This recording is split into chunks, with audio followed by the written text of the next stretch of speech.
Vejam, o texto fala que Judas e Silas, que eram também profetas, diz o texto, eles consolaram os irmãos com muitos conselhos. É interessante aqui, porque nós aprendemos aqui mais uma função dos profetas.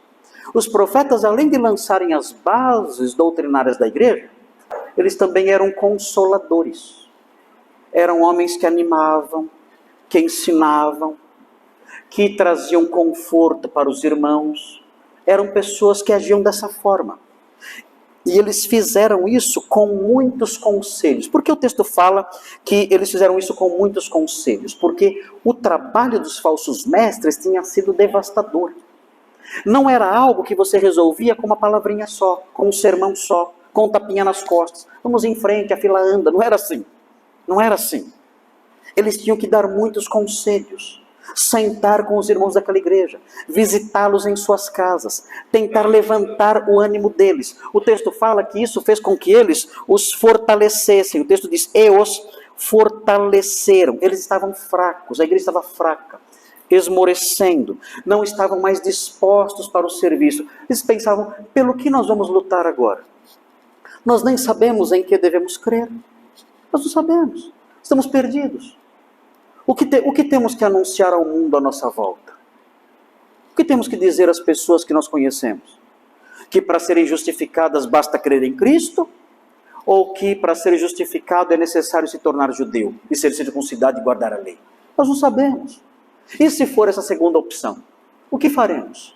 Vamos ter que nos submeter a isso? Viver como escravos da lei de Moisés? Coisa que nem os judeus obedecem, nós temos que obedecer? Então estavam desanimados, tristes, não estavam produzindo mais nada.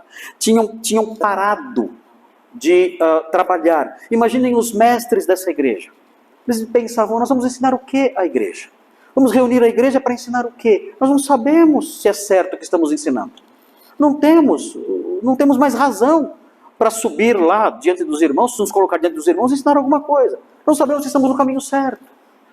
A igreja estava totalmente enfraquecida, esmorecida, paralisada. O texto diz que esses irmãos que eram profetas. É curioso notar que o texto fala Judas e Silas que eram também profetas. Eles conectam a palavra profeta à atividade que vem depois. Consolaram os irmãos. Os profetas faziam isso. Eles, além de revelar verdades outrora ocultas, eles consolavam também. E fizeram isso com muita eficácia, foram conselheiros, eram os profetas consoladores. E os irmãos foram ficando fortes novamente.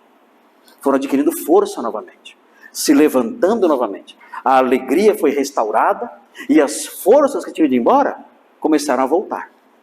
Graças ao conselho dos profetas que estiveram ali vários dias trabalhando com eles.